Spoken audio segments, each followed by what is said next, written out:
ইসলামী আন্দোলন বাংলাদেশ প্রতিষ্ঠিত হয়েছে 1987 সাল, কিন্তু অদ্যবধি পর্যন্ত আমাদের এই দলীয় মার্কায় কোনো এমপি কিন্তু আজ পর্যন্ত সংসদে যায় নাই।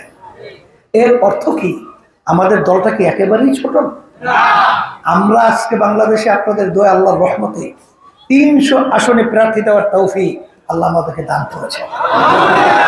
ইসলামী আন্দোলন এখন অত ছোট মনে করলে হবে না।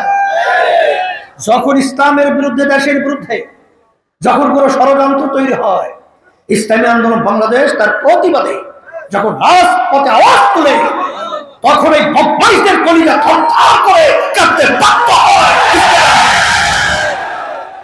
সেই হিসেবে আমি বলবো, আমরা আজ পর্যন্ত ক্ষমতায় যেতে পারি না।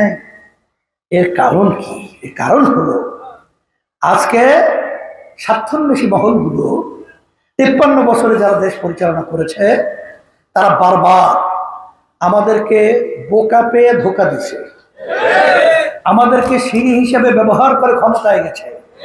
ক্ষমতায় যাওয়ার পরে ছোটবেলায় গল্প করছিলেন টুনটুনা টুনটুন, মনে আছে? অর্থাৎ ওই সব বাঘটা শেষ করিয়ে গাছের মাথায় তো ওরা ক্ষমতার মস্তদে বসে, তখন আর ইসলামী দলের কথা কোনো মনে নাই। ইসলামী আন্দোলন বাংলাদেশে আমরা চাই যে আমাদেরকে যেন আর কেউ ব্যবহার করে ইসলামকে আর ধ্বংস করতে না পারে। আমরা চাই ইসলাম নামক গাছটা বাংলার জমিনের মধ্যে বৃক্ষ বনের চেয়ে কঠিন মজবুত হয়ে দাঁড়াবে।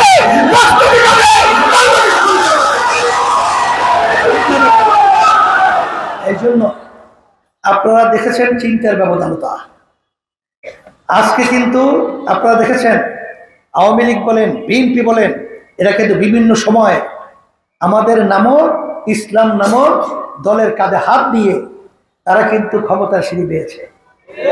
ইসলামী আন্দোলন বাংলাদেশ আল্লাহর রহমতে তাদের ধোকায় বোকা হয় নাই।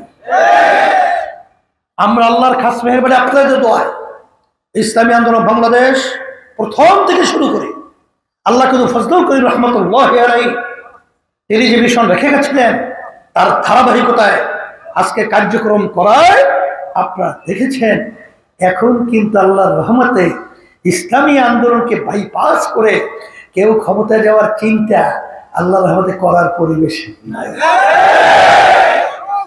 আল্লাহর খাস মেহেরবানি আপনাদের দোয়া।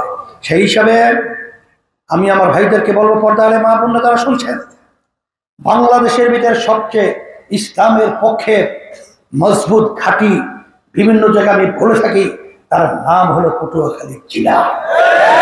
আর এই পটুয়াখালী জেলার মধ্যে আপনাদের রাঙ্গাবালী উপজেলায় উল্লেখযোগ্য ইসলামের পক্ষে আপনাদের আন্তরিকতা, মন আল্লাহর পক্ষ থেকে আল্লাহ তৈরি করেছে।